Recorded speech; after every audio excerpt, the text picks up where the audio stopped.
Hi friends, welcome to my YouTube channel science for railways. ఈరోజు మనం RRB group డికి సంబంధించి 101 shifts chapter wise అనే సెక్షన్లో ఫిజిక్స్ అనే దాని కింద ఈరోజు మనం మెకానిక్స్ గురించి మాట్లాడుకుందాం. ఓకేనా?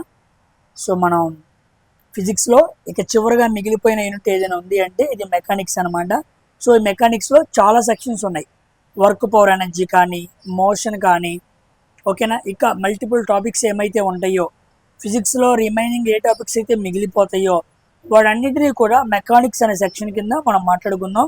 సో ఇది చాలా చాలా ఇంపార్టెంట్ యూనిట్.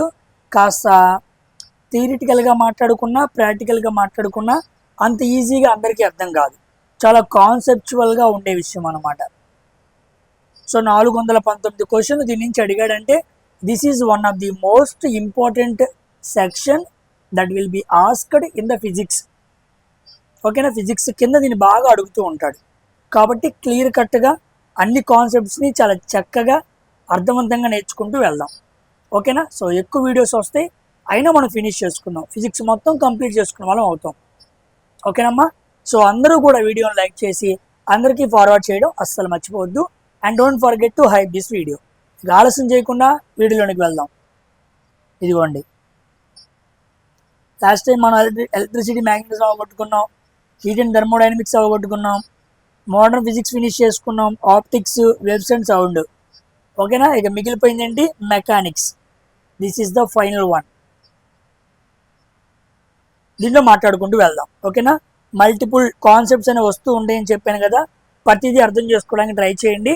ఎవరైనా కొత్తగా వినే వాళ్ళైనా సరే మీరు ఆ యూనిట్ చదివినప్పుడు అర్థం కానివి కూడా ఇక్కడ క్లియర్గా అర్థమవుతూ ఉంటాయి.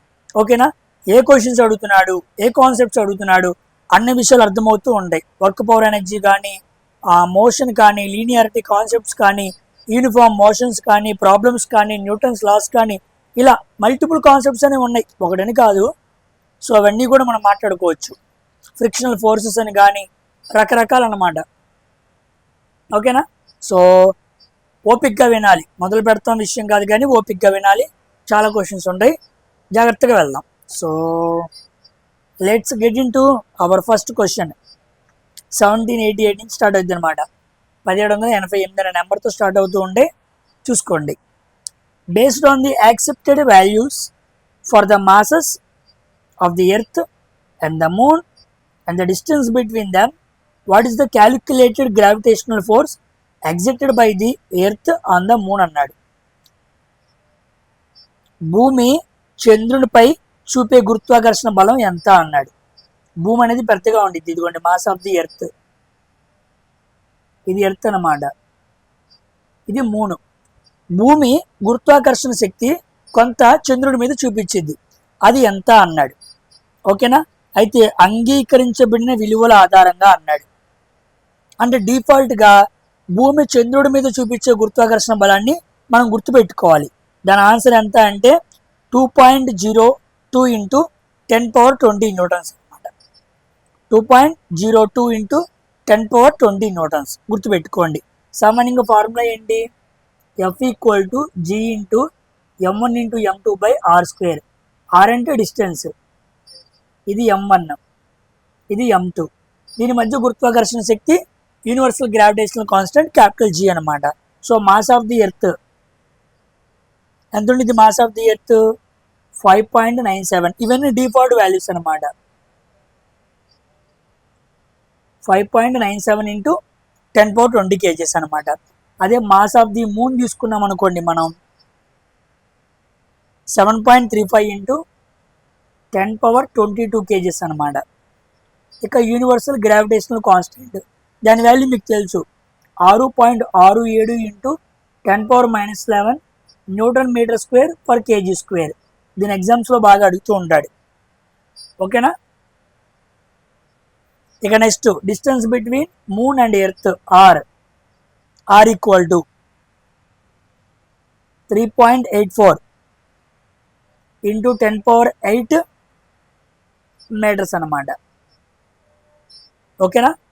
3.84 ఇంటూ 10⁸ మీటర్స్ అనమాట, గుర్తుపెట్టుకోండి.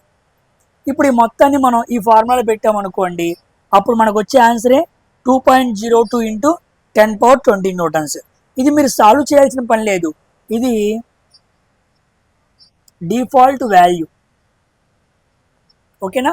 కాబట్టి భూమి చంద్రుడి మీద చూపించే గురుత్వాకర్షణ బలం ఎంత అంటే ఇది గుర్తుపెట్టుకోవాలి. సో ఇవేమీ కాదనమాట. ఈ వాల్యూస్ కూడా గుర్తుపెట్టుకోండి. ఇవన్నీ సాల్వ్ చేస్తే వస్తాయి, కానీ మీకు రేపటి రోజున భూమి బరువు ఎంత, మాస్ ఎంత, మూన్ మాస్ ఎంత, జీ ఎంత, ఆర్ ఎంత అని అడిగే అవకాశం ఉంది. అందుకే ఇస్తున్నాను. వెరీ వెరీ ఇంపార్టెంట్ ఇది. ఓకేనమ్మా? జీ వాల్యూని ఎవరు కనుక్కున్నారో తెలుసు కదా. జీ వాల్యూని కనుక్కుంది హెన్రీ క్యావెండిష్ అనమాట. హెన్రీ క్యావెండిష్ అనే వ్యక్తి జీ వాల్యూని కనుక్కున్నాడు. ఇది ఎప్పుడు కూడా ఇక మారదనమాట. మనకి స్మాల్ జీ వాల్యూ మారే అవకాశం ఉంది, కానీ క్యాపిటల్ జీ వాల్యూ అనేది ఎప్పుడు మారదు. It is a non contact force అనమాట. ఈ ఫోర్స్ అనేది ఏంటి అంటే నాన్ కాంటాక్ట్ ఫోర్స్. ఇక్కడ ఎర్త్ ఉంది, ఇక్కడ మూన్ ఉంది. రెండింటి మధ్య కాంటాక్ట్ ఏమైనా ఉందా? లేదు. అయినా వాటి మధ్య బలం అనేది ఉందన్నమాట. ఓకేనా? నెక్స్ట్ పాయింట్, ఇంకో పాయింట్ కూడా తీసుకోండి. అడుగుతూ ఉంటాడు అప్పుడప్పుడు. Moon mass equal to 1.2% of earth mass. ఓకేనా? మూన్ మాస్ ఎంత అంటే మాస్ ఆన్ ఎర్త్ యొక్క మాస్ ఎంత ఉండిద్దో దాంట్లో 1.2% మాస్ చంద్రుడికి ఉండిద్ది అనమాట. ఓకేనా? ఈ వాల్యూస్ అన్ని వెరీ వెరీ ఇంపార్టెంట్. నెక్స్ట్ మనకి క్వశ్చన్స్ వచ్చినప్పుడు మనం వీటిని ఉపయోగిస్తాం. Which of the following quantities does not effect the beyond force acting on a body immersed in a liquid అన్నాడు. ఒక బాడీ, ఇదిగోండి ఆ బాడీ. ఓకేనా? ద్రవంలో మునిగి ఉన్న వస్తువుపై పనిచేసే ప్లవన బలాన్ని ఏ భౌతిక రాశి ప్రభావితం చేయదు అన్నాడు. మనకి ఫార్ములా తెలుసు కదా. పియాన్సీ ఫోర్స్ ఈక్వల్ టు రో. రో అంటే ఏంటి? Density of the fluid. అలా చూపిస్తాం అన్నమాట. వి అంటే volume of the displaced fluid. G అంటే గ్రావిటేషనల్ డ్యూ టు యాక్సలరేషన్. రో విజి ఈ మూడింటిని పెడితే మనకి ఏమొచ్చింది? బియాన్సీ ఫోర్స్ వచ్చింది అనమాట.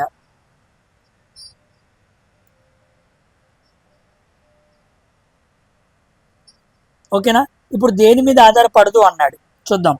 Volume of the displaced fluid ఆధారపడుతుంది, గ్రావిటేషనల్ యాక్సలరేషన్ ఆధారపడుతుంది, డెన్సిటీ ఆఫ్ ది ఫ్లూయిడ్ ఆధారపడుతుంది, డెన్సిటీ ఆఫ్ ది ఆబ్జెక్ట్. ఇదే కరెక్ట్ ఆన్సర్ కదా.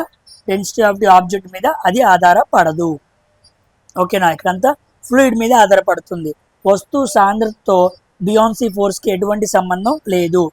చెప్పడం మర్చిపోయాను. ఇది ఏఎల్పి సిబిటి 2లో అడిగే క్వశ్చన్స్ కూడా చాలా యూజ్ అవుతాయి అన్నమాట. ఎందుకంటే ఫుల్ కాన్సెప్ట్ సిబిటి 2 బేసిక్ సైన్స్లో ఉంది. ఇక్కడ క్వశ్చన్లే ఎగ్జాక్ట్గా అక్కడ వచ్చే అవకాశం కూడా ఉంది. ఓకేనా? ఎందుకంటే హై లెవెల్ క్వశ్చన్స్ ఉన్నాయండి. మీరు చూస్తుంటారుగా క్వశ్చన్స్ ఒక్కొక్కటి ఎలా ఉండిద్దో. ఫోర్స్ మీద కానీ అన్నిటి మీద చాలా అద్భుతంగా ఉన్నాయి. కాబట్టి బేసిక్ సైన్స్ అండ్ ఇంజనీరింగ్ చూసే పిల్లలకు కూడా ఇది చాలా బాగా ఉపయోగపడుద్ది. ఓకేనా? మీకే అర్థమైద్ది వెళ్ళే కొద్దీ. Next question, when a person stands stationary on the ground. ఒక వ్యక్తి నేల మీద నిశ్చలంగా నిలబడినప్పుడు భూమి ఆ వ్యక్తిపై చూపించే గురుత్వాకర్షణ బలం మరియు నేల ఆ వ్యక్తిపై చూపించే అభిలంబ బలం ప్రతిచర్య సమానంగా మరియు వ్యతిరేక దిశలో ఉంటాయి. న్యూటన్ 3వ గమన నియమం ప్రకారం ఇది చర్య ప్రతిచర్య జంట అవుతుందా అన్నాడు. న్యూటన్స్ థర్డ్ లా ప్రకారం ఈ స్టేట్మెంట్ని మనం చెప్పచ్చా అన్నాడు. ఓకేనా? చూడండి ఇక్కడ ఏమన్నాడు. ఒక వ్యక్తి నేల మీద నిశ్చలంగా నిలబడినప్పుడు భూమి ఎర్త్, ఇంకోటి హ్యూమన్. భూమి ఆ వ్యక్తిపై చూపించే గురుత్వాకర్షణ బలం మరియు నేల ఆ వ్యక్తిపై చూపించే అభిలంబ బలం. ఒకటేమో గురుత్వాకర్షణ బలం, ఇదిగోండి W = mg. ఇంకోటేమో నార్మల్ ఫోర్స్. రెండు వేరు ఫోర్సులు అనమాట.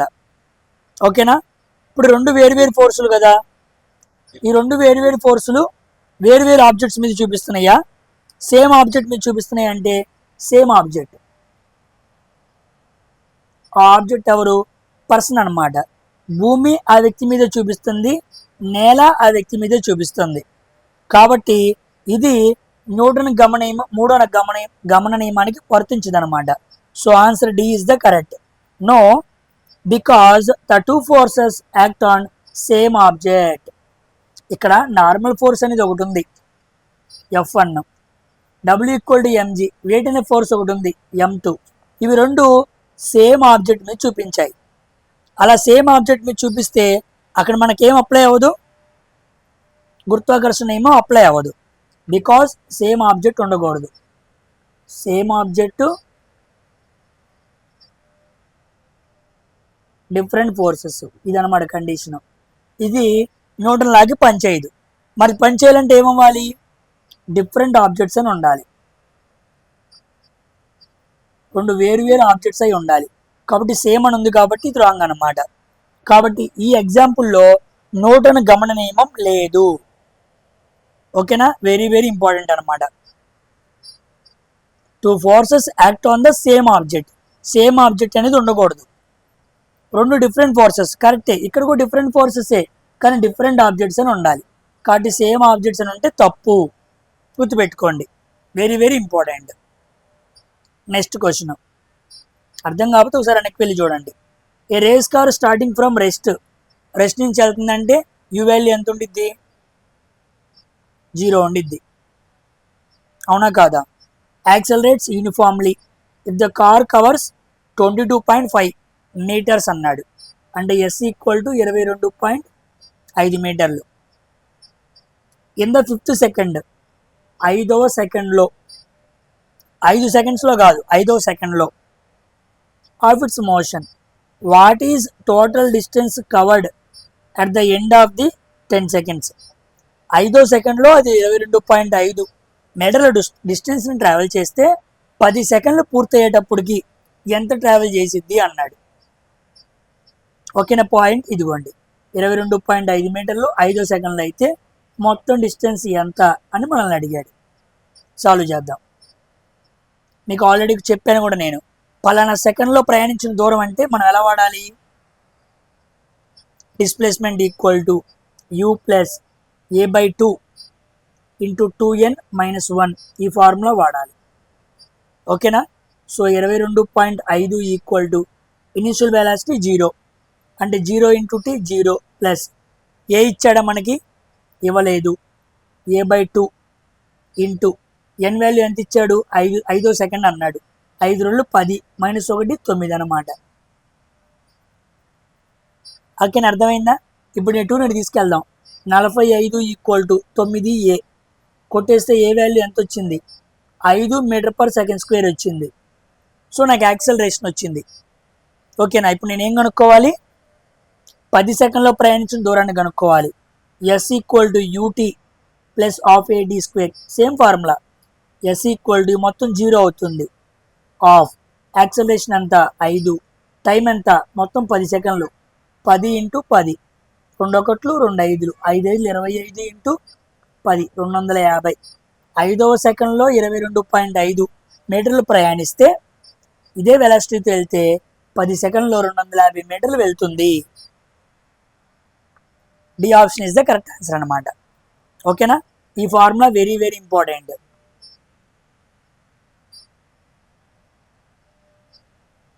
పలానా సెకండ్లో ప్రయాణించిన దూరాన్ని కనుక్కోవడానికి వాడాల్సిన ఫార్ములా అని చెప్పి మల్టిపుల్ టైమ్స్ చెప్పాను నేను, కాబట్టి జాగ్రత్తగా చూసుకోండి.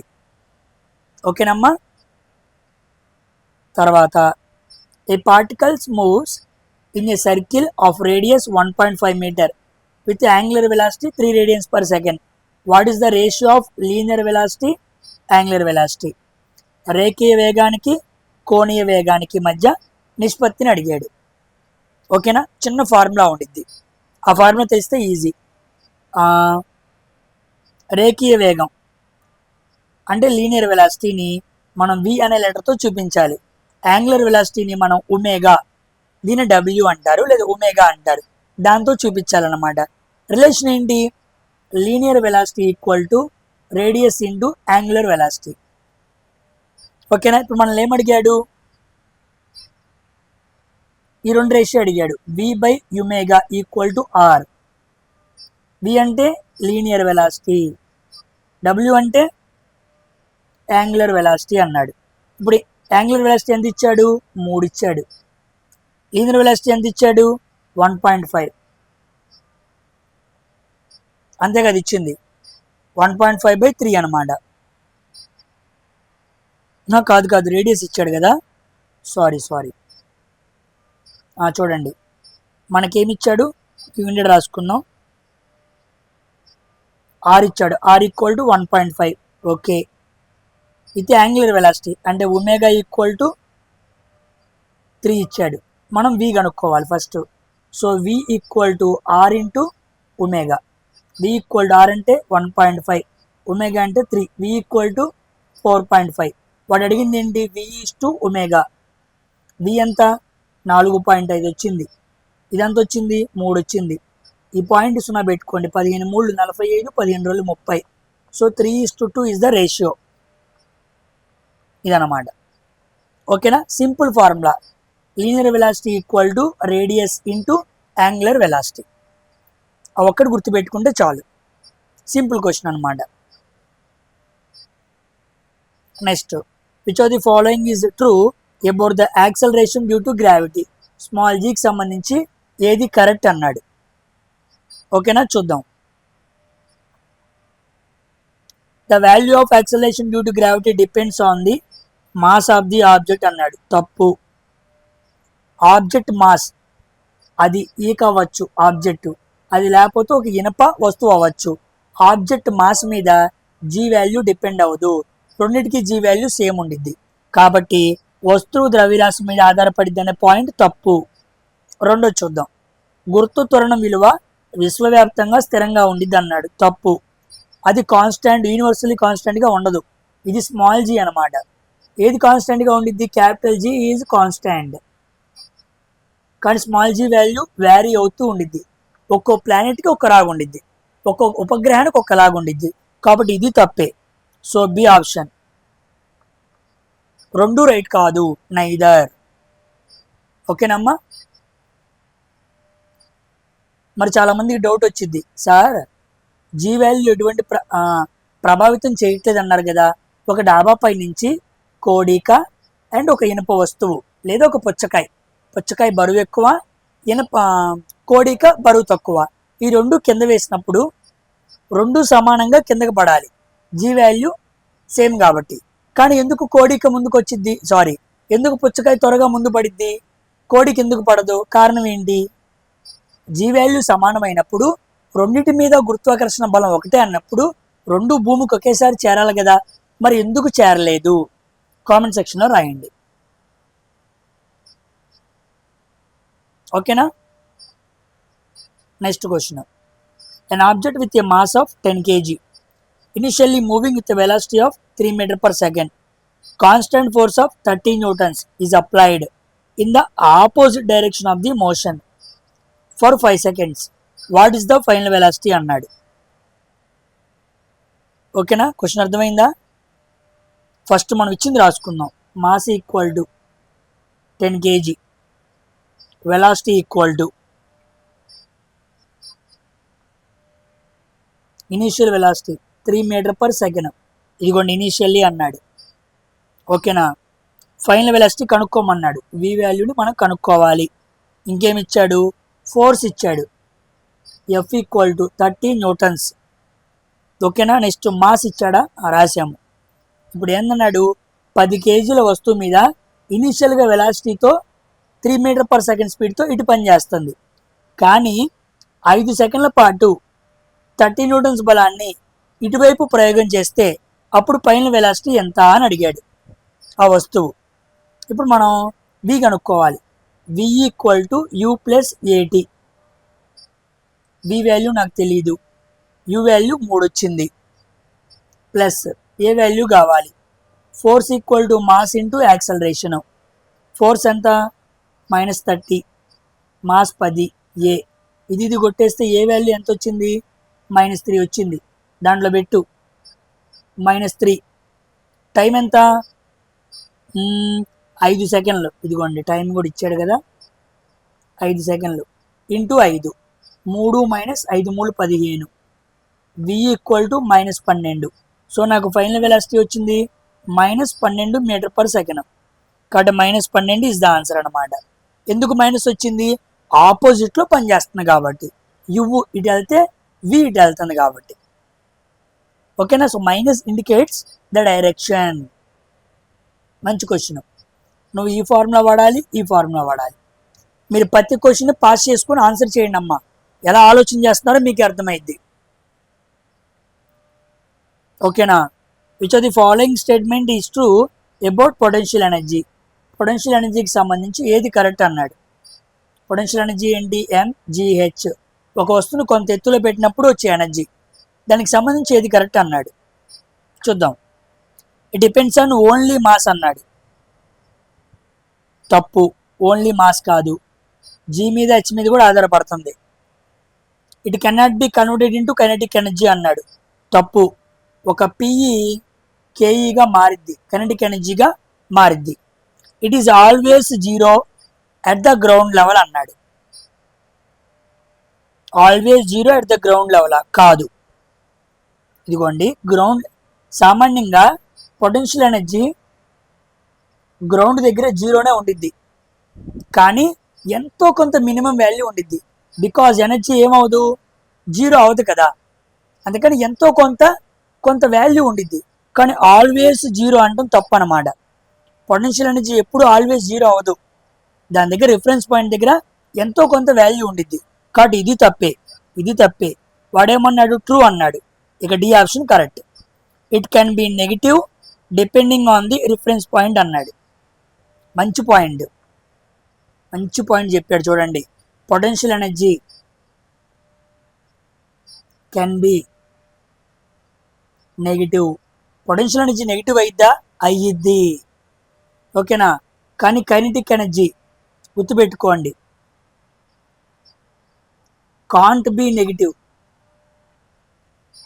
కైనెటిక్ ఎనర్జీ ఎప్పుడు నెగిటివ్ అవ్వదు అనమాట. ఎందుకు? కైనెటిక్ ఎనర్జీ ఫార్ములా ఏంటి? Half mv². m అనేది పాజిటివ్గా ఉండిద్ది. వి వాల్యూ మైనస్ తీసుకున్నాం అనుకోండి, స్క్వేర్ ఉందిగా, మైనస్కి స్క్వేర్ చేస్తే ప్లస్ వచ్చింది. కాబట్టి m ప్లస్ఏ విఈ ప్లస్ఏ రెండు పాజిటివ్లు ఉన్నప్పుడు కైనెటిక్ ఎనర్జీ ఎలా నెగిటివ్ అయ్యిద్ది? అవ్వదు. ఈ 2 పాయింట్లు చాలా ఇంపార్టెంట్ అమ్మా. పొటెన్షియల్ ఎనర్జీ నెగిటివ్ అయ్యిద్ది, కైనెటిక్ ఎనర్జీ నెగిటివ్ అవ్వదు. ఓకేనా? చాలా కొత్త పాయింట్స్ వస్తాయి, బుక్ పెట్టుకొని రాసుకోండి. మీరు ఎప్పుడు ఎక్కడ వినని పాయింట్స్ వస్తాయి. ఎన్సీఆర్టీ బుక్లో అక్కడక్కడ వాడు అండర్లైన్ చేసిన పాయింట్స్, మామూలుగా మాట్లాడుకుంటూ వెళ్ళిపోయిన పాయింట్స్ తీసుకొచ్చి హైలైట్ చేసి మరీ మాట్లాడుతున్నాను. మీరు చదువుకుంటూ వెళ్తే అది గుర్తుండదు. ఓకేనా? కానీ నేను ప్రెజర్ చేసి చెబుతున్నాను అక్కడ క్వశ్చన్ దగ్గర. మిగతా స్టేట్మెంట్స్ చదివి చెబుతున్నాను తప్పు కాదా, అవి ఎందుకు తప్పు అని. ఒక పొటెన్షియల్ ఎనర్జీ గురించి ఇన్ని విషయాలు తెలుస్తాయి ఒక క్వశ్చన్లో. ఓకేనా? ప్రతి క్వశ్చన్ పెద్దదే ఉంది. ఈ క్వశ్చన్ చూడండి ఎలా ఉంది అసలు. ఏంటి? A smooth ball is resting on a ideal frictionless plane inclined on both sides అనమాట. The ball is released from the left and the angle of right plane inclination is small in case 1 and 0 in case 2. The ball travels compared to the equally inclined place అన్నాడు. ఏమైనా అర్థమైందో question? ఓకేనా? నేను చెబుతా. సామాన్యంగా ఇలా కూడా కాదు, ఇలా గీద్దాం. ఇక్కడ చూడండి, ఇది కేస్ 1. ఓకేనా? ఇప్పుడు the ball is released from left వైపు నుంచి బాల్ని వదిలాడు. The angle of right inclination is small.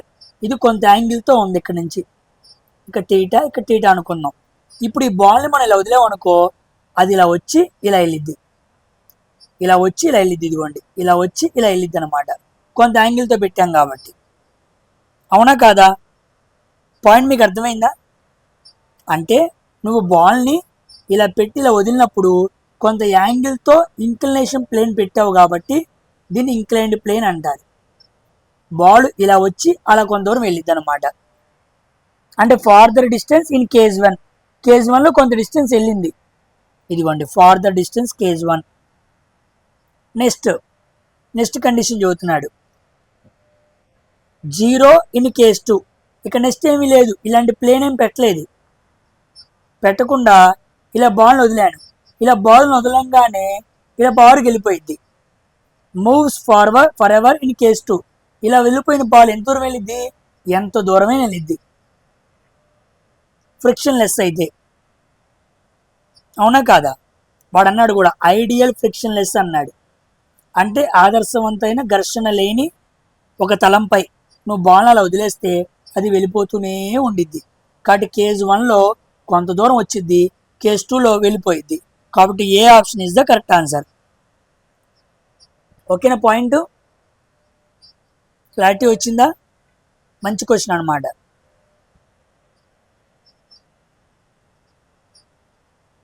అర్థమైందా? ఇలా వదిలితే ఇలా వెళ్ళి ఇక్కడ దాకా వెళ్ళి ఇలా వచ్చిద్ది.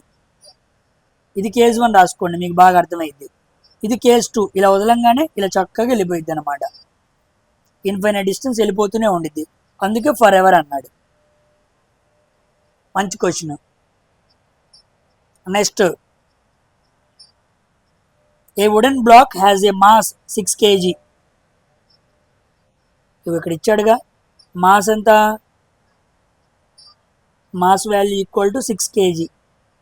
ఓకే, ఆ wooden block length, breadth, height ఇచ్చాడు.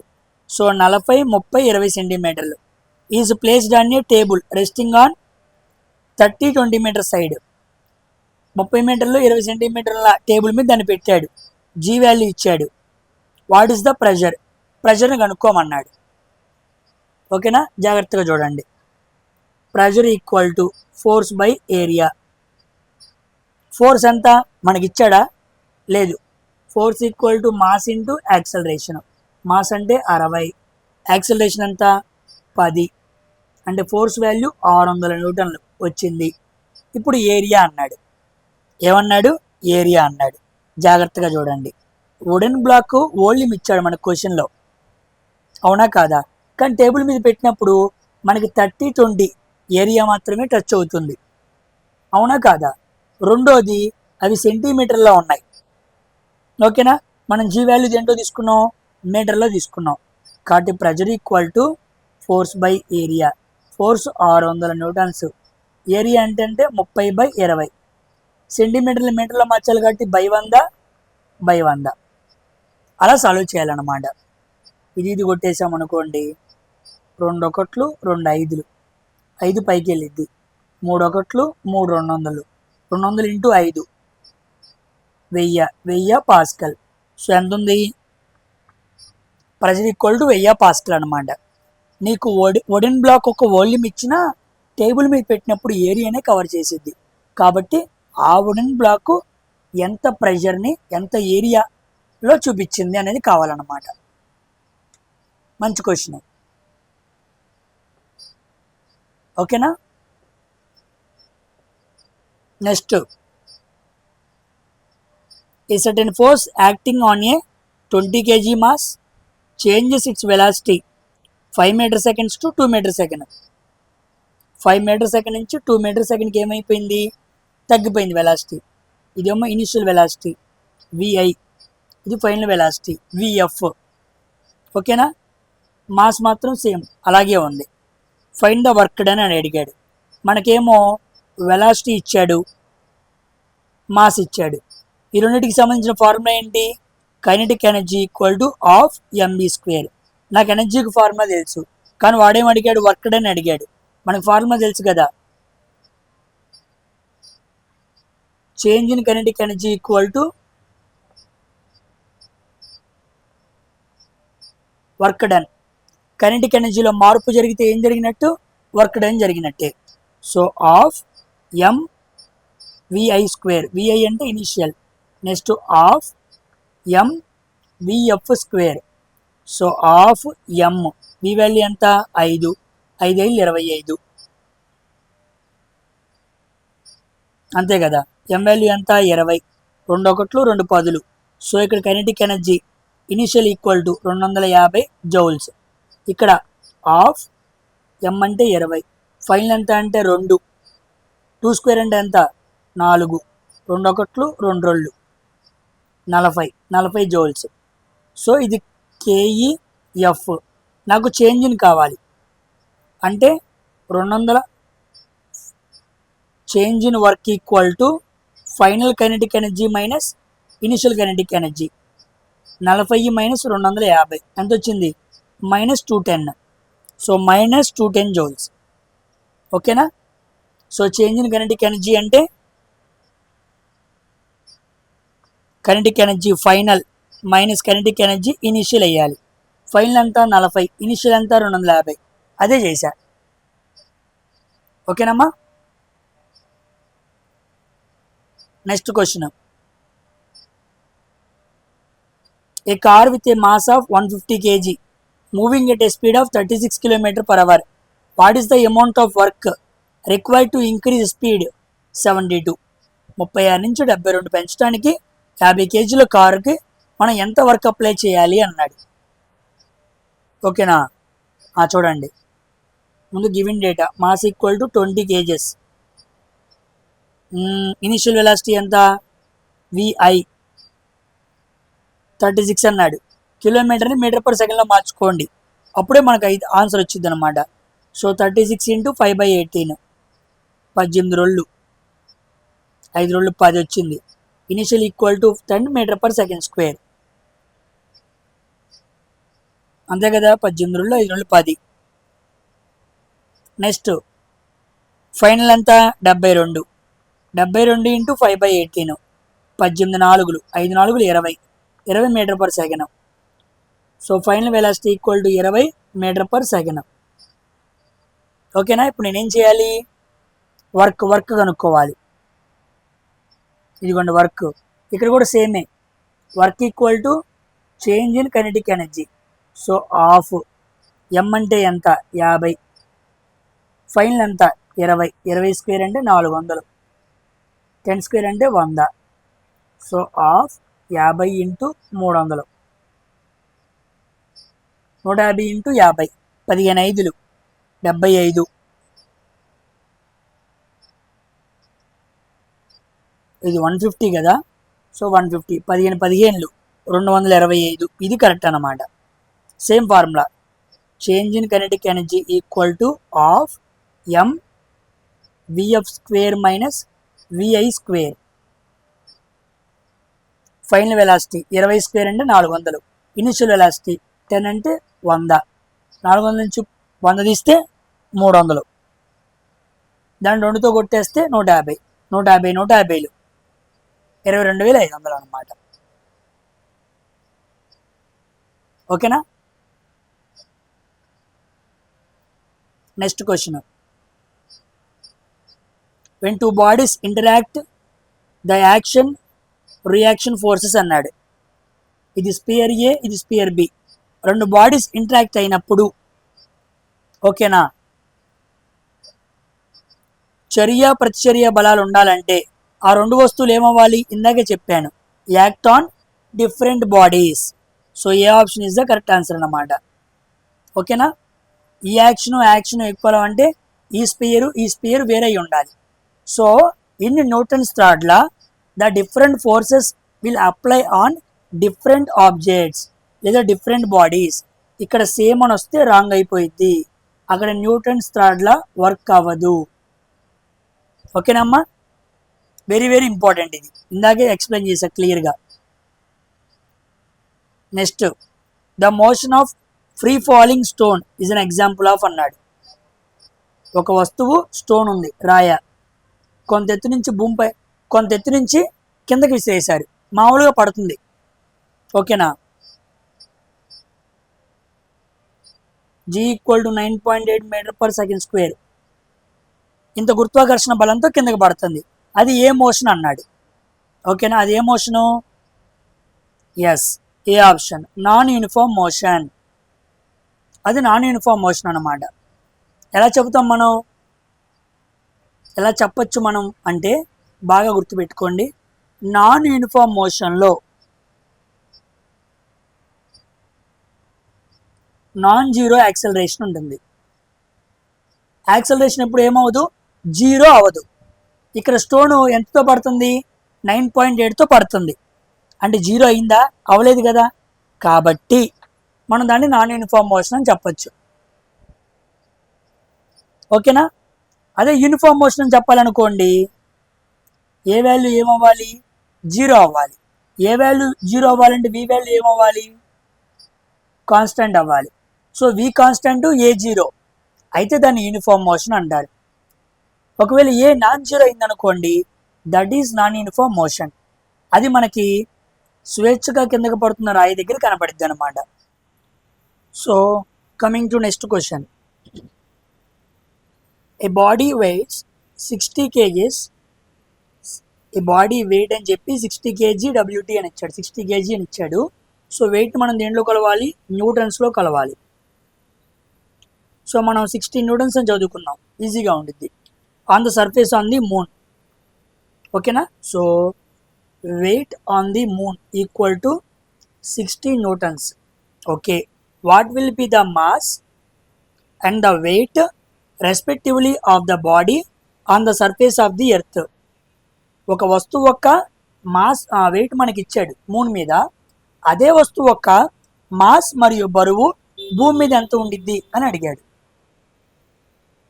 ఓకేనా. సో ఫస్ట్ మనం ఎలా సాల్వ్ చేద్దాం?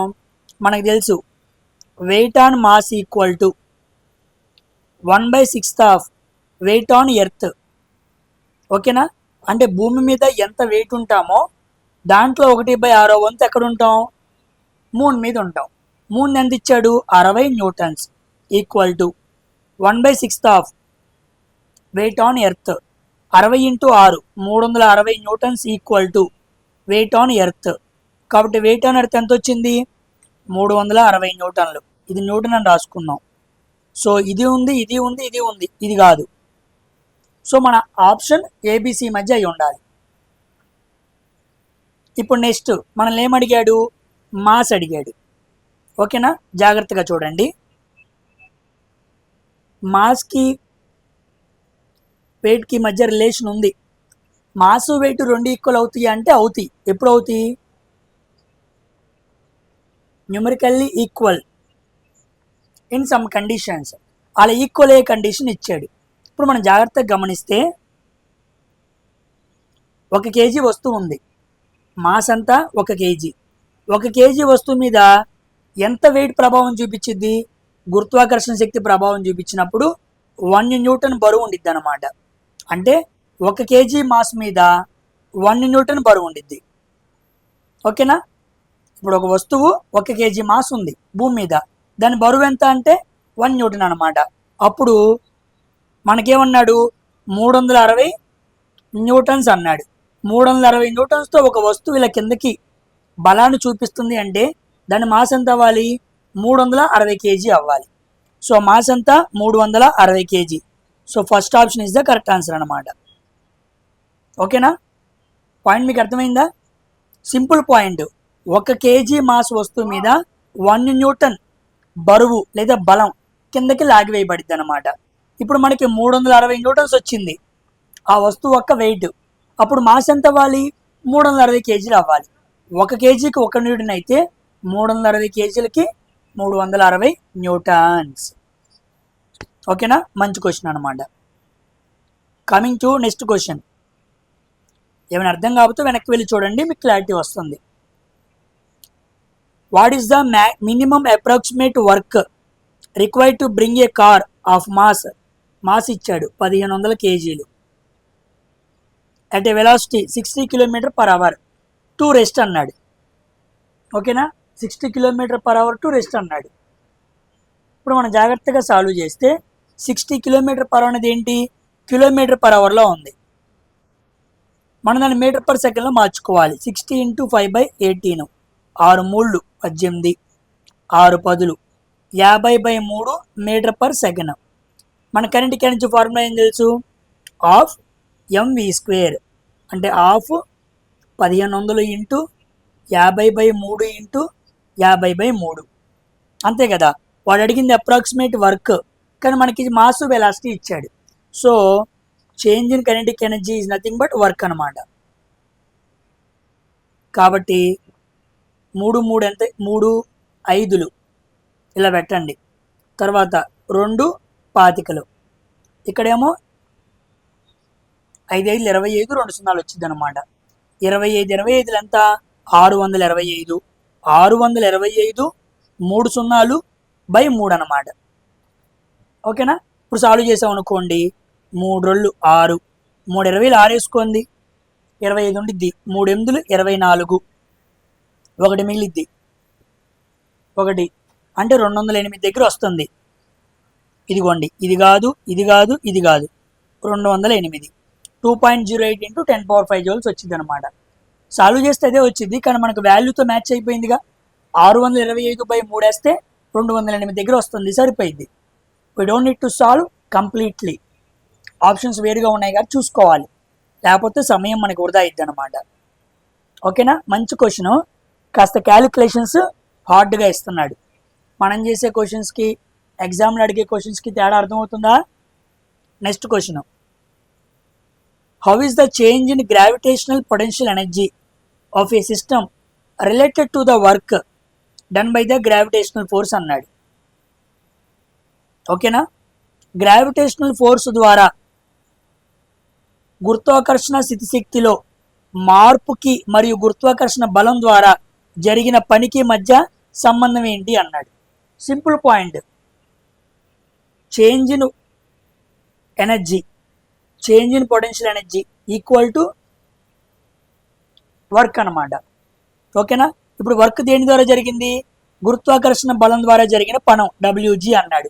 సో WG, గురుత్వాకర్షణ శక్తి ద్వారా జరిగిన బలం, equal to change in potential energy. అంతే కదా? ఇప్పుడు జాగ్రత్తగా గమనిస్తే, వస్తువు కొంత ఎత్తులో పెడతానికి మనం పైకి తీసుకెళ్తాం. ఇది ఒక ఆబ్జెక్ట్ అనుకోండి.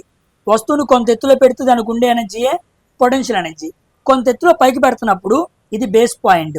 కానీ గురుత్వాకర్షణ శక్తి ఏం చేసిద్ది? ఆ వస్తువుని కిందకి లాగిద్ది. అంటే జీ వాల్యూని మనం ఒక వస్తువుని పైకి పెడుతున్నప్పుడు ఎలా తీసుకోవాలి? నెగిటివ్గా తీసుకోవాలి. ఒక వస్తువు కిందకి పడుతున్నప్పుడు జీ వాల్యూ పాజిటివ్, ఒక వస్తువుని ఇలా పైకి తీసుకెళ్తున్నప్పుడు జీ వాల్యూ నెగిటివ్. అవునా కాదా? కాబట్టి WG ఈక్వల్ టు -m/g/h. అంటే పొటెన్షియల్ ఎనర్జీ ఏమైంది? మైనస్ అయింది.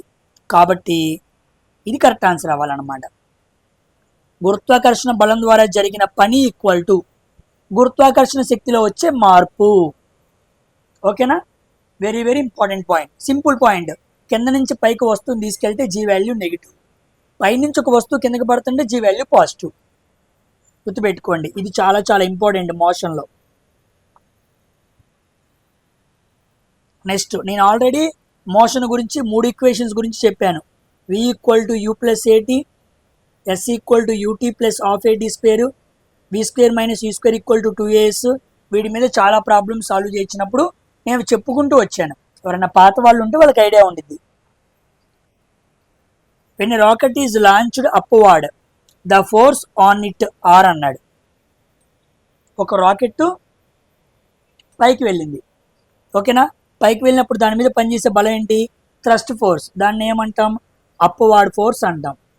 మరి కిందకి గ్రావిటీ ఫోర్స్ పనిచేసింది. 2 ఫోర్సులు ఉన్నాయి, ఇది F1, ఇది F2. ఈ రెండు ఎలా ఉంటాయి? అన్బ్యాలెన్స్డ్గా ఉంటాయి. అన్బ్యాలెన్స్డ్. ఎందుకు? బ్యాలెన్స్డ్గా ఉందనుకోండి అసలు మోషన్ అనేది ఉండదు. మోషన్, వస్తువు చలనంలోనికి రావాలి అంటే అన్బ్యాలెన్స్డ్ ఫోర్స్ అప్లై చేయాలి. ఓకేనా? కాబట్టి థ్రస్ట్ ఫోర్స్ అనేది గ్రావిటీ ఫోర్స్ కన్నా ఎక్కువ ఉండాలి. అప్పుడే గ్రావిటీని అధిగమించి రాకెట్ ఆకాశంలోకి వెళ్ళగలదు. ఓకేనా? So this is downward force, that is upward force. So D option is the correct answer. Next question. Which of the following activities best demonstrates that there is no force of attraction between particles of matter? అణువుల మధ్య ఎటువంటి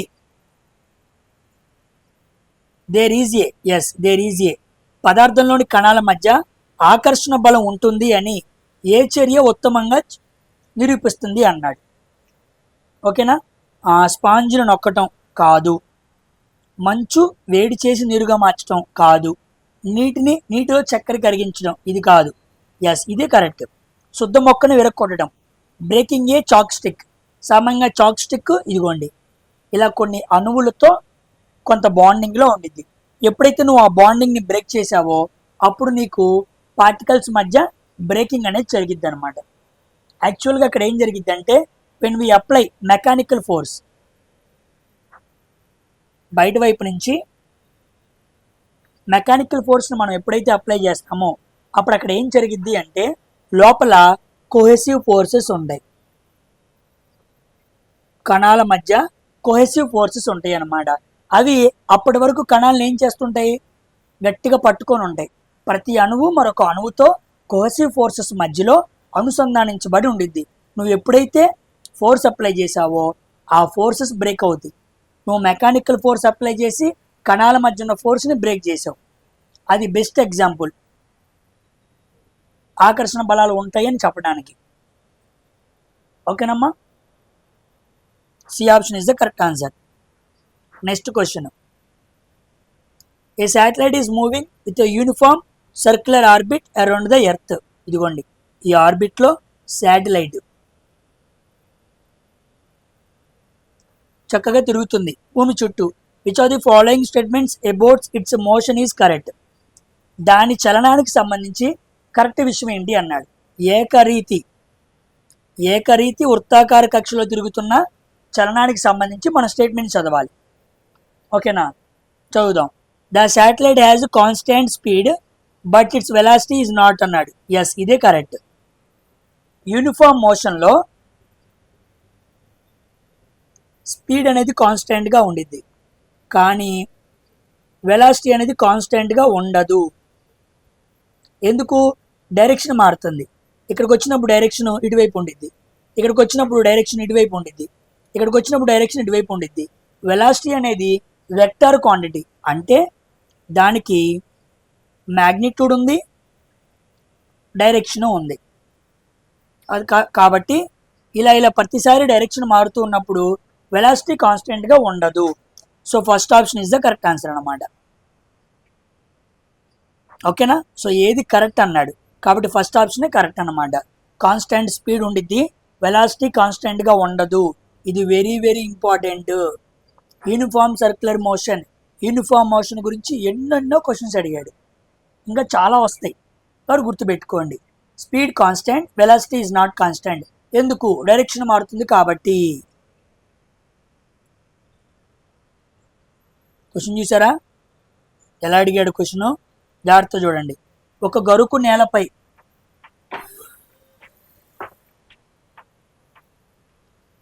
బరువైన చెక్క దిమ్మను నెట్టడం జరుగుతుంది. ప్రయోగించిన బలాన్ని క్రమంగా పెంచారు. మొదట ఏం చేశారు? దిమ్మె కదలలేదు. ఇదిగోండి దిమ్మె కదలకుండా ఉంది. ఒక నిర్దిష్ట బలం వద్ద దిమ్మె జారటం ప్రారంభమవుతుంది. ఇదిగోండి చివరిగా దిమ్మె జారుతూ ఉన్నప్పుడు అది స్థిరమైన వేగంతో కదులుతూ వెళ్తుంది. ఇదిగోండి మూడోది. Stage 1, stage 2, stage 3. ముందు దిమ్మె కదలలేదు, తర్వాత దిమ్మె జరగడం అప్పుడే ప్రారంభమైంది, తర్వాత దిమ్మె జారుతూ వేగంగా కదులుతుంది. ఈ 3 దశల్లో బలం యొక్క పరిస్థితిని చక్కగా వివరించండి అన్నాడు. ఓకేనా, తెలుగులో చదివితే మీకు క్లియర్గా అర్థమైంది కాబట్టి తెలుగు చదివాను. ఫస్ట్ స్టేజ్ 1 దిమ్మె కదలలేదు అన్నాడు. కదలలేదు అన్నాడంటే అది ఎక్కడుంది?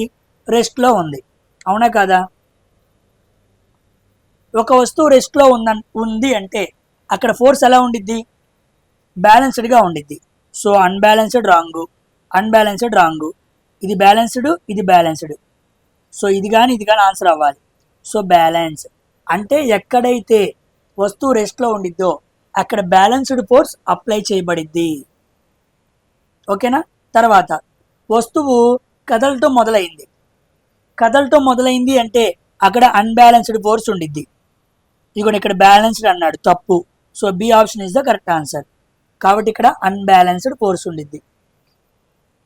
ఓకేనా, తర్వాత ఏమైపోయింది? ఇలా కదులుతూ వెళ్ళిపోతూ ఉందంటే అది కూడా బ్యాలెన్స్డే. ఎలా బ్యాలెన్స్డ్? కాన్స్టాంట్ వెలాసిటీతో వెళ్ళిపోతుంది. ఇదిగోండి it moves with constant velocity. Constant velocity ఎక్కడ ఉండిద్ది? బ్యాలెన్స్డ్ ఫోర్స్లో ఉండిద్ది. కాబట్టి దిమ్మె కదలనప్పుడు బ్యాలెన్స్డే, దిమ్మె కాన్స్టాంట్ వెలాసిటీతో వెళ్తున్నప్పుడు బ్యాలెన్స్డే, దిమ్మె ఎప్పుడైతే కదలటం మొదలైతో అప్పుడు అన్బ్యాలెన్స్డ్. నేను చెప్పింది మీకు అర్థమైందా? చాలా చాలా ఇంపార్టెంట్. రెస్ట్లో ఉన్నప్పుడు బ్యాలెన్స్డే, కాన్స్టాంట్ వెలాసిటీతో వెళ్తున్నప్పుడు కూడా బ్యాలెన్స్డే. ఈ రెండు విషయాల్ని గమనించండి. ఓకేనా? చూసారుగా క్వశ్చన్ ఎలా ఉందో? అది ఇలాంటి క్వశ్చన్స్ని నెక్స్ట్ మీరు ఎదుర్కొని ఎగ్జామ్ రాయాలి. A constant force acts on a object mass 4 kg for a duration of 2 seconds. 4 కేజీల ద్రవ్యరాశి ఉన్న వస్తువుపై 2 సెకండ్ల పాటు స్థిరమైన బలం పనిచేసి దాని వేగాన్ని 2 నుంచి 8 మీటర్ పర్ సెకండ్కి పెంచుతుంది. అదే బలాన్ని 4 సెకండ్ల పాటు ప్రయోగిస్తే ఆ వస్తువు యొక్క తుది వేగం ఎంత అన్నాడు. ప్రతి క్వశ్చన్ని పాస్ చేసుకుని ఆన్సర్ చేయండి. ఓకేనా? మీకు అర్థమైంది. మళ్ళా చదువుతాను, నాకు అర్థం కాలేదు. మాస్ ఇచ్చాడు, ఇనీషియల్గా 2 మీటర్ పర్ సెకండ్, అది 2 సెకండ్ల పాటు ఉంది. ఓకే. తర్వాత వెలాసిటీని 2 నుంచి 8కి పెంచాడు.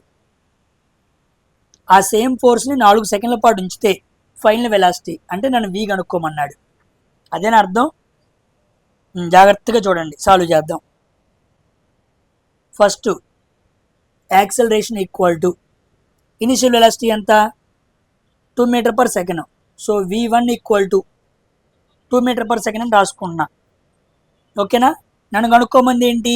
v2 కనుక్కోమన్నాడు. నెక్స్ట్ టైం ఎంత ఇచ్చాడు? ఫస్ట్ 2 సెకండ్స్ ఇచ్చాడు. So t1 2 seconds, t2 4 seconds. ఓకేనా? ఇలా క్లారిటీగా రాసుకోకపోతే మనకు అర్థం కాదు. యాక్సలరేషన్ ఇచ్చాడా? ఇవ్వలేదు, మనం కనుక్కోవాలి. So v1 minus u by T, తెలుసుగా formula. v1 equal to u plus ad. ఏం కనుక్కోవాలనుకోండి? v1 minus u by T. జాగ్రత్తగా చూడండి. v1 ఫైనల్ వెలాసిటీ ఎంత? ఇదిగోండి 8. ఇనిషియల్ వెలాసిటీ ఎంత? ఇది u అన్నమాట, 2. టైం ఎంత? 2. అంతే. Initial velocity 2, final velocity 8. 2 నుంచి 8కి వెళ్ళింది కాబట్టి 8 మైనస్ 2 బై 2, 6 బై 2 ఎంత వచ్చింది? 3 వచ్చింది. A value equal to 3 metre per second square. ఓకేనా? ఇక్కడతో మనకి ఏ వచ్చింది. ఇప్పుడు మనకి ఫోర్స్ కావాలి. సేమ్ ఫోర్స్ అన్నాడు. ఫోర్స్ తెలిస్తేనే మనం చెప్పగలం. So F equal to mass into acceleration. ఓకేనా? మాస్ ఎంత ఇచ్చాడు? ఇదిగో 4 కేజీలు అన్నాడు. 4. యాక్సలరేషన్ ఎంత? 12. ఫోర్స్ ఈక్వల్ టు 12 న్యూటన్స్ అనమాట. 12 న్యూటన్స్ ఫోర్స్ అప్లై చేశాడు. ఓకేనా? మనం కావాల్సింది ఏంటి? v2. So v2 equal to u plus a into t2. అంతే కదా? u వాల్యూ ఎంత? 2. a వాల్యూ ఎంత? 3. t2 వాల్యూ ఎంత? 8.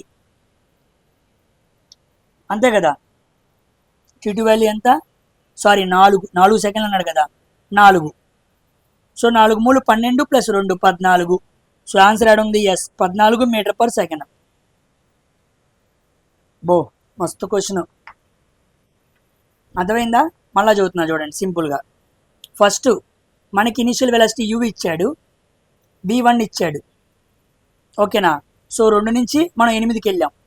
సో అప్పుడు మనం ఏ కనుక్కున్నాం? v1 minus u by T, 8 minus 2 by 2, మొత్తం మనకు 3 వచ్చింది. ఇది కనుక్కోవాల్సిన పనే లేదు, మనం ఫోర్స్ కనుక్కోవాల్సిన పని మనకి లేదు. తీసేద్దాం.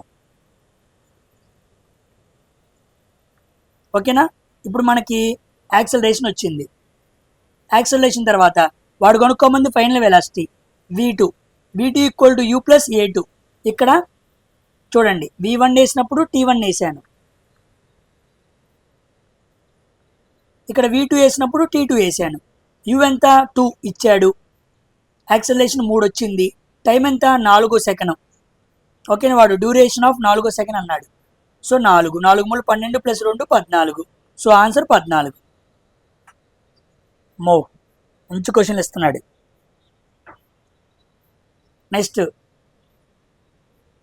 ఏ car moves with uniform velocity v, which of the following statement is true about velocity time graph అన్నాడు. ఒక కారు యూనిఫామ్ వెలాసిటీతో వెళ్తుంది, ఏది కరెక్ట్ అన్నాడు.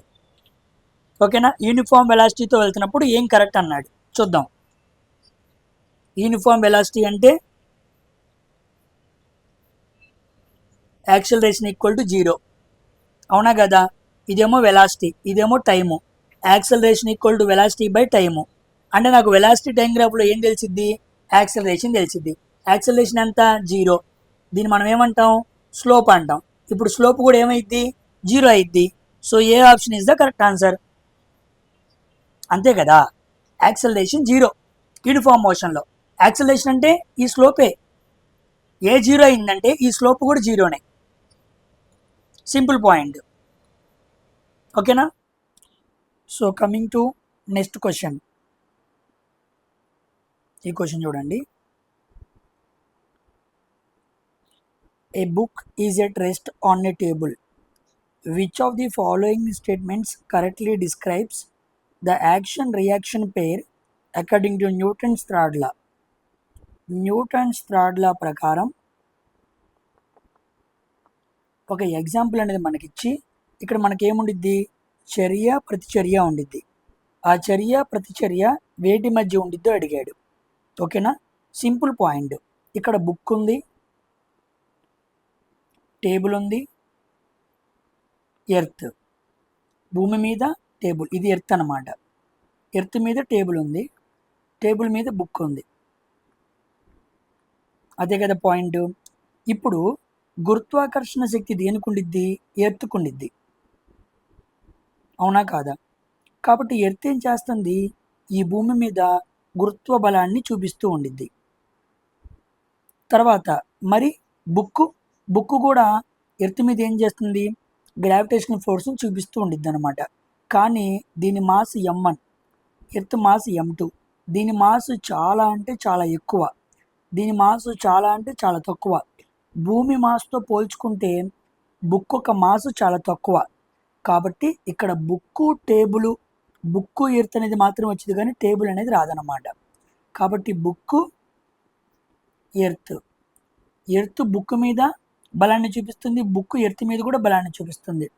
కానీ ఎర్త్ బుక్ మీద చూపించే బలం మనకు అర్థమైద్ది, ఎందుకంటే ఎర్త్ చాలా పెద్దది కాబట్టి. బుక్ ఎర్త్ మీద చూపించే బలం చాలా తక్కువ, మైన్యూట్గా ఉండిద్ది కాబట్టి అది మనం చూపించలేం.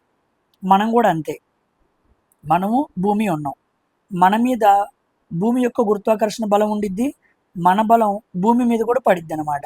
కానీ మనం చాలా చిన్నగా ఉంటాం కాబట్టి భూమికి అంత మనం చూపించే బలం పనిచేయదు. కానీ భూమి చాలా పెద్దగా ఉండిద్ది కాబట్టి దాని బలం మనకు పనికొచ్చింది. కాబట్టి ఇక్కడ చర్య ప్రతిచర్య జంటను చాలా చక్కగా వివరించాలి అంటే మనకి బుక్కు ఎర్త్ ఈ రెండింటినే తీసుకోవాలి తప్ప టేబుల్ని తీసుకోకూడదు. ఇప్పుడు జాగ్రత్తగా చూడండి, ఇదిగోండి బుక్కు టేబుల్ ఇచ్చాడు, రాంగు. నెక్స్ట్ టేబుల్ ఎర్త్ ఇచ్చాడు, wrong. Next earth on the book, by the book on the earth, ఇదిగోండి ఇదే కరెక్ట్ ఆన్సర్. భూమి పుస్తకంపై కలగజేసే గురుత్వాకర్షణ బలం, పుస్తకం భూమిపై కలగజేసే గురుత్వాకర్షణ బలం చర్య ప్రతిచర్యకు ఒక మంచి ఎగ్జాంపుల్ అనమాట. ఇక్కడ చూడండి, earth on the book, table on the book అన్నాడు, కాదు. ఉంటే ఎర్త్ బుక్కి ఎర్త్కి మధ్య ఉండాలి తప్ప ఇక దేనితోనూ సంబంధం ఉండకూడదు. సో టేబుల్ అనేది ఉండకూడదు అనే ఆలోచనకు వచ్చిన తర్వాత మిగిలిన 3 ఆప్షన్స్ ఈజీగా క్యాన్సిలేట్ అయినాయి. అలా మనం చదువుకుంటూ వెళ్తే మీకు అర్థం కాదు, ఇలా క్లియర్గా అర్థం చేసుకుంటూ వెళ్తేనే మీరు చక్కగా ఆన్సర్ చేయగలరు. ఓకేనా, ఇలాంటివి చాలా క్వశ్చన్స్ ముందు అడిగే షిఫ్ట్లో కూడా వస్తూ ఉంటాయి, జాగ్రత్తగా చూడండి. నెక్స్ట్ పార్ట్స్లో కూడా వస్తూ ఉంటాయి అన్నమాట. ఓకేనమ్మా. The work energy theorem states that total work done on object is equal to అన్నాడు. Total work done is equal to అన్నాడు. మనం చాలాసార్లు మాట్లాడుకున్నాం. టోటల్ వర్క్ డన్ అంటే అర్థం ఏంటి, change in the kinetic energy of the body. గతిశక్తిలో వచ్చే మార్పునే మనం ఏమని చెప్పచ్చు, టోటల్ వర్క్ అని చెప్పచ్చు. So B option is the correct answer. ఓకేనా, వెరీ వెరీ ఇంపార్టెంట్ స్టేట్మెంట్ అనమాట అది. Next, if the radius of the earth is half and the masses of both interacting objects are tripled while keeping the distance between them unchanged, how the gravitational force between them change అన్నాడు. మనకు తెలుసు కదా F equal to G into M1 into M2 by R square. ఓకేనా, G constant మారదు, R కూడా మారదు, వాడే చెప్పాడు డిస్టెన్స్ బిట్వీన్ అన్చేంజ్డ్ అన్నాడు. ఓకేనా, అంటే ఇప్పుడు F directly proportional to M1 into M2. రెండు మాసులు ఏమైనాయి అంట,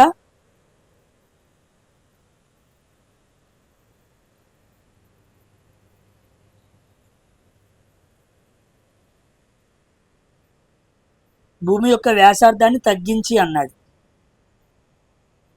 ఓకే, భూమి యొక్క వ్యాసార్థాన్ని తగ్గించి అన్నాడు. వ్యాసార్థంతో మనకు సంబంధం లేదు, తీసేయండి. Next, both the masses of the objects are tripled అన్నాడు. అంటే M1 కాస్త 3M1 అయింది, M2 కాస్త 3M2 అయింది, మొత్తం ఎంత అయింది 9 ఇంటూ M1 ఇంటూ M2. అంతకుముందు ఫోర్స్ F, ఇప్పుడు ఫోర్స్ ఏమైంది 9 టైమ్స్ అయింది. సో 9 టైమ్స్ యాడ్ ఉంది, B option is the correct answer. Increase 9 times, 9 times అనమాట. సింపుల్, మనకు ఫార్ములా ఆర్ ఉంది, ఆర్ మారదు, జీ ఉంది, జీ మారదు, కానీ వాడు కన్ఫ్యూజ్ చేయడానికి రేడియస్ ఆఫ్ ది ఎర్త్ని ఆఫ్ చేశాను అన్నాడు. రేడియస్ని ఏమైనా చేయనివ్వండి, మనకు సంబంధం లేదు, ఫార్ములాలో అది ఉండదు, ఫార్ములాలో ఉండే పాయింట్ మనకు కావాలి. ఓకేనమ్మా. Next question, if an object moves from point A to B 50 meter east and returns to point A in 10 seconds, ఇలా వెళ్ళి ఇలా వచ్చింది, ఫైండ్ ఇట్స్ యావరేజ్ వెలాసిటీ అన్నాడు. వెలాసిటీ కనుక్కోవాలంటే total displacement by total time. ఏ పాయింట్ నుంచి వెళ్ళిందో మన అదే పాయింట్కి వచ్చింది కాబట్టి డిస్ప్లేస్మెంట్ ఏమైంది 0 అయింది. డిస్ప్లేస్మెంట్ 0 అంటే యావరేజ్ వెలాసిటీ కూడా 0నే. So B option is the correct answer. ఓకేనా. Coming to, if the distance time graph on object is a straight line parallel to time axis అన్నాడు. డిస్టెన్స్ టైమ్ గ్రాఫ్ ఇచ్చాడు, ఇక్కడ ఒక స్ట్రైట్ లైను టైమ్ యాక్సిస్కి ఎలా ఉంది, ప్యారలల్గా ఉంది. అప్పుడు ఆబ్జెక్ట్ స్పీడ్ అర్థం ఏంటి అన్నాడు. ఆబ్జెక్ట్ స్పీడ్ అర్థం ఏంటి అన్నాడు. ఆబ్జెక్ట్ స్పీడ్ ఏముంది 0 అని అర్థం. ఈ స్లోప్ అర్థం ఏంటి 0. డిస్టెన్స్ టైమ్ గ్రాఫ్లో స్పీడ్ ఏమైపోయింది 0 అయిపోయింది. సో 0. ఆ స్లోప్ అర్థం 0 కాబట్టి ఆ స్లోప్ ఏం తెలియజేస్తుంది, స్పీడ్ని తెలియజేస్తుంది. అదే వెలాసిటీ టైమ్ గ్రాఫ్లో యాక్సలరేషన్ తెలియజేస్తుంది, డిస్టెన్స్ టైమ్ గ్రాఫ్లో స్పీడ్ని తెలియజేస్తుంది. ఎందుకు, speed equal to distance by time, acceleration equal to velocity by time. Velocity time గ్రాఫ్లో ఏ 0 అయింది, డి/టీ గ్రాఫ్లో S0 అయింది. తేడాన్ని గమనించాలి. గ్రాఫ్లు రెండు ఒకటే కాదు, మీకు డిస్టెన్స్ టైమ్ గ్రాఫ్లు వస్తూ ఉంటాయి, వెలాసిటీ టైమ్ గ్రాఫ్లు వస్తూ ఉంటాయి, రెండు వేరుగా ఉంటాయి పారామీటర్స్. ఓకేనమ్మా. Next question, the potential energy acquired by a balloon when we press it అన్నాడు. మనం ఒక బెలూన్ని నొక్కినప్పుడు, దాని ఆకారాన్ని మార్చినప్పుడు, లేదా బొమ్మకారులోని స్ప్రింగ్ని చుట్టినప్పుడు ఆ వస్తువు పొందే స్థితిశక్తి దాని యొక్క దేని వలన పెరుగుతుంది అన్నాడు. ఓకేనా, దేని వలన పెరుగుతుంది, స్పీడ్ వలన కాదు, మాస్ అండ్ వాల్యూమ్ కాదు, యాక్సలరేషన్ కాదు, కాన్ఫిగరేషన్ వల్ల పెరుగుతుంది. పొటెన్షియల్ ఎనర్జీ క్రియేట్ అవ్వాలి అంటే అక్కడ షేప్లో మార్పు రావాలి, లేదా హైట్లో మార్పు రావాలి, లేదా పొజిషన్లో మార్పు రావాలి. ఈ మూడు ఇవ్వకుండా కాన్ఫిగరేషన్ అన్నాడు. కాన్ఫిగరేషన్ అంటే అర్థం ఏంటి, షేప్. అది తెలుగులో చూడండి, ఆకృతి అన్నాడు. షేప్ అనే పదానికి ఇంగ్లీష్లో గట్టి పదం, గట్టి స్టాండర్డ్ ఇంగ్లీష్ ఏంటంటే కాన్ఫిగరేషన్. కేవలం ఇంగ్లీష్ మాత్రమే పెట్టుకున్న వాళ్ళు ఆన్సర్ పెట్టలేరు, ఎందుకంటే మనం షేపు, హైటు, పొజిషన్ అని చదివాం, వాడు కాన్ఫిగరేషన్ అన్నాడు. ఇలాంటి సమయంలో తెలుగులోకి మార్చుకొని చూసుకుంటే అర్థమైంది.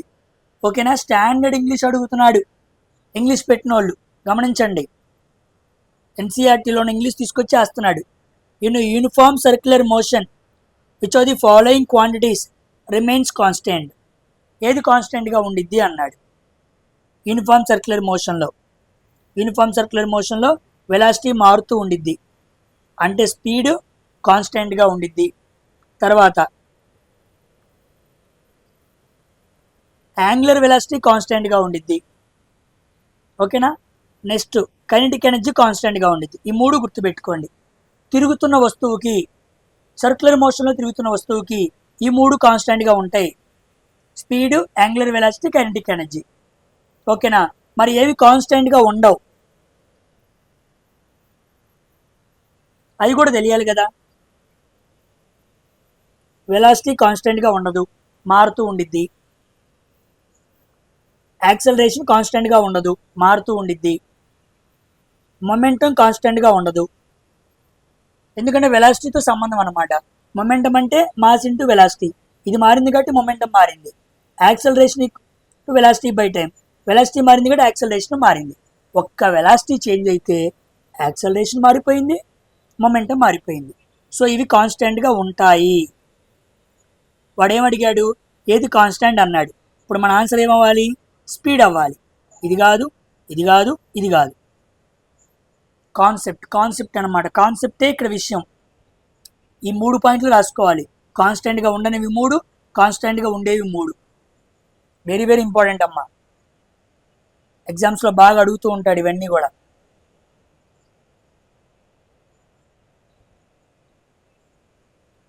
ఓకేనా.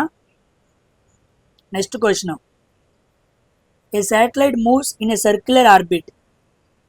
రేడియస్ 42,250 కిలోమీటర్లు రేడియస్ ఇచ్చాడు. Completes 1 revolution in 24 hours. Okay, complete అంటే ఇక్కడ మొదలెట్టి ఎడకొచ్చింది. If a new satellite orbits at half this radius but maintains same speed అన్నాడు. ఇప్పుడు ఇంకో ఉపగ్రహాన్ని తీసుకొచ్చాడు. సగం వ్యాసార్థంతో అదే కక్షలో తిరుగుతుంది. అదే కాలాన్ని కొనసాగిస్తే దాని వడి అసలు వడి పోలిస్తే ఎంత ఉంటుంది అన్నాడు. ఓకేనా, మంచి క్వశ్చన్. జాగ్రత్త సాల్వ్ చేద్దాం. జాగ్రత్త చూడండి. క్వశ్చన్ ఏమన్నాడో మళ్ళీ మాట్లాడుకుందాం క్లారిటీకి అనమాట. ఒక ఉపగ్రహం వ్యాసార్థం, ఇంత వ్యాసార్థం గల ఉపగ్రహం వృత్తాకార కక్షలో తిరుగుతూ ఒక పరిభ్రమాన్ని 24 గంటల్లో పూర్తి చేసింది. Simple. Velocity equal to distance by time. ఇక డిస్టెన్స్ అంటే ఎంత, 2πr. కంప్లీట్ రెవల్యూషన్ కదా. సో 2πr బై టీ అనమాట. అవునా కాదా. ఇప్పుడు ఏమన్నాడు, ఇంకో కొత్త ఉపగ్రహం వచ్చిందంట. దాని వ్యాసార్థం అంతకుముందు వ్యాసార్థంతో పోల్చుకుంటే సగమైంది. ఓకేనా. ఇప్పుడు ఇంకోటి మాట్లాడుతున్నా చూడండి. ఇప్పుడు కొత్తగా ఇంకోటి వచ్చింది. Velocity equal to displacement by time 2 × π. అంతకుముందు రేడియస్ ఎంత, స్మాల్ ఆర్ అనుకున్నాం. ఓకేనా. ఇప్పుడు అంతకుముందు రేడియస్ క్యాపిటల్ ఆర్ అనుకుందాం మనకు అర్థం అవడానికి. ఇప్పుడు రేడియస్ ఎంత అయింది, r/2 అయింది. So small R equal to r/2. అంతే కదా. అంతకుముందు 6, ఇప్పుడు కొత్తగా వచ్చింది r/2. r/2 దీంట్లో పెట్టాలి. r/2 small r/2 by T అనమాట. Sorry, capital r/2. అప్పుడు ఏమైంది, 2πr/2 ఇంటూ టీ అనమాట. అవునా కాదా. ఇప్పుడు ఇదంతా స్టార్టింగ్లో వెలాసిటీ, ఇది v ఓల్డ్, ఇది మ్యూ న్యూ అనమాట. So v new equal to 2πr/t into 1/2 అని రాసుకోవచ్చు. ఈ మొత్తం ప్లేస్లో నేను ఏం పెట్టచ్చు, v ఓల్డ్ పెట్టచ్చు. కాబట్టి v new equal to v old 1/2. అంటే ఇప్పుడు నాకేమర్థమైంది, ఓల్డ్ యావరేజ్ తీసుకోవాలనుకోండి, new average equal to 0.5 times of V old average, V old velocity అనమాట.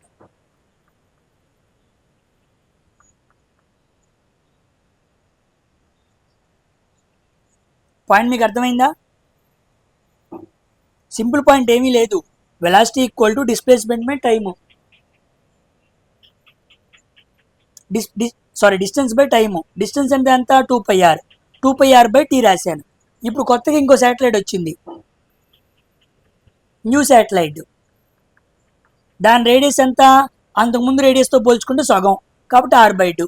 ఇప్పుడు ఆ కొత్త దానికి వేసిన d/t 2π R/2/t, అప్పుడు 2πr/2t వచ్చింది. ఈ మొత్తాన్ని వేరు చేశాను అనుకోండి, నాకు న్యూ వెలాసిటీ ఎంత వచ్చింది, ఓల్డ్ వెలాసిటీతో పోల్చుకుంటే 0.5 టైమ్స్. ఓకేనా? సో ఎక్కడుంది అది, ఇసుకో first option 0.5 into V original అనమాట, దాన్నే ఓల్డ్ అని రాశాను నేను. క్లారిటీ వచ్చిందమ్మా? ఒకవేళ అర్థం కాకపోతే వెనక్కి వెళ్ళి చూడండి. ఇవి అంత సామాన్యంగా అందరికీ అర్థం కావు, ఇవి ఓపిక్గా కూర్చొని నేర్చుకునే వాళ్ళు చాలా తక్కువ మంది ఉంటారు. ఈ వీడియో చూస్తున్నప్పుడు ఈ క్వశ్చన్ నాకు వద్దులే అని స్కిప్ చేసుకునే వాళ్ళు ఉంటారు. అలాంటి వాళ్ళకే 1-2 మార్కుల్లో ఉద్యోగాలు పోయాయి. ఓకేనా? ఎక్కువ కాన్సెప్ట్ నుంచి క్వశ్చన్స్ అడుగుతున్నప్పుడు నువ్వు వాటిని మిస్ చేయకూడదు, చేస్తే నీకు పోయినట్టే. సరే పాయింట్ 1లో పోయింది, పాయింట్ 2లో పోయింది, ఇలాంటి క్వశ్చన్స్ వదిలేయడం వల్లే పోతాయి, అది గమనించండి. Next question, A train moving along a straight track with a speed of 54 km/h. It stops after traveling 150 meters. The magnitude of acceleration అడిగాడు. ఓకే, మనకి యాక్సలరేషన్ అడిగాడు. ట్రైన్ వెళ్తుందంట, ఇనిషియల్ వేగం ఎంత 54, ఫైనల్ ఎంత 0. ఏ ట్రైన్ అయినా ప్లాట్ఫామ్ దగ్గర రాగానే ఏమైపోయింది, 0 అయిపోయింది. 54 × 5/18, 18 మూళ్ళు 5 మూళ్ళు 15 మీటర్/సెకండ్ స్పీడ్తో వస్తున్న ట్రైను ఫైనల్ వెలాసిటీ 0 అయిపోయింది. సో నాకు యూ తెలుసు, వి తెలుసు, ఎస్ తెలుసు. నేనేం కనుక్కోవాలి, యాక్సలరేషను. ఏ ఫార్ములా ఉంది, v² - u² = 2as. వి అంటే 0 మైనస్ యూ అంటే ఎంత 15² 225, 2 × a, ఇక్కడ ఎంత వచ్చింది 150 మీటర్లు కాబట్టి, అంతే కదా. అప్పుడు ఏమవ్వాలి, a = 225 - 225/300, అంతే కదా. సాల్వ్ చేద్దాం. 5 × 4 = 20, 5 × 5 = 25, 5 × 6 = 30, 15 మూళ్ళు 45, 15 × 4 = 60. a = -3/4, 3/4 అంటే 30 వంతు. So b value = 0.75. మరి ఏ ఎందుకు మైనస్ ఉంది, ఎందుకంటే యాక్సలరేషన్ తగ్గిపోతుంది, దాన్ని మనం ఏమనాలి, రిటార్డేషన్ అనాలి, అంతే కదా. బ్రేక్ తొక్కితే ఏమైంది, వెలాసిటీ తగ్గిద్ది, యాక్సలరేషన్ కూడా తగ్గిద్దిగా, నెగిటివ్ యాక్సలరేషన్, దాన్ని మనం ఏమనాలి, రిటార్డేషన్. దాన్ని చూపించే సైనే మైనస్ అన్నమాట. కాబట్టి ఆన్సర్ 0.75. ఓకేనమ్మా, క్లారిటీ వచ్చిందా? Next question, Rekha swims 40 meter long pool. She swims from 40 meter ఉందన్నమాట. She swims from one end to another end. ఇలా వెళ్ళింది, మళ్ళీ ఇలా తిరిగి వచ్చింది. Total distance 80 meters, time 1 minute. Okay, what is the average velocity అన్నాడు. Average velocity = total displacement by total time. ఎక్కడికి వెళ్ళిందో అక్కడికే వచ్చింది, అంటే డిస్ప్లేస్మెంట్ ఏమైంది, 0 అయింది. 0 by anything 0. So answer is 0 అనమాట. ఓకేనమ్మా. సో ఇవి క్వశ్చన్స్. సో మోస్ట్లీ మనం చాలా క్వశ్చన్స్ మాట్లాడుకున్నాం. 1 hour పైన వీడియో ఉంటుంది. అలా ఉంటేనే వీటిని మనం ఎర్లీగా కంప్లీట్ చేయగలం. ఓకేనా? మల్టిపుల్ కాన్సెప్ట్స్ వస్తూ ఉంటాయి, మ్యాథ్స్ ప్రాబ్లమ్స్ బాగా వస్తూ ఉంటాయి. క్యాలిక్యులేషన్స్ మీద మంచి గ్రిప్ ఉండాలి, కన్వర్షన్స్ మీద మంచి గ్రిప్ ఉండాలి, ఫార్ములాస్ బాగా తెలిసి ఉండాలి. సో ఇవన్నీ రివిజన్ చేసుకోండి. మెకానిక్స్ కింద మీకు వర్క్ పవర్ ఎనర్జీ వచ్చింది, ఫోర్స్ గురించి వచ్చింది, మోషన్ గురించి వచ్చింది, న్యూటన్ ఈక్వేషన్స్ గురించి వచ్చింది, బియాన్సీ ఫోర్స్ గురించి వచ్చింది, ప్రెషర్ గురించి వచ్చింది. ఈ కాన్సెప్ట్స్ అన్నీ రివిజన్ చేసుకొని పార్ట్ 2 వీడియోకి రండి. అక్కడ మరికొన్ని క్వశ్చన్స్ ఉన్నాయి, అక్కడ ఇంకా క్లియర్గా వాటిని డిస్కస్ చేసుకుంటూ వెళ్దాం. ఓకేనా? సో ఇవన్నీ తయారు చేసి తీసుకొచ్చి ఇంత పెద్ద క్వశ్చన్స్ని తెలుగులో గ్రూప్ డికి సంబంధించిన అన్ని పేపర్స్ చెప్పేవాళ్ళు ఎవరు లేరు, అది మీకు తెలుసు.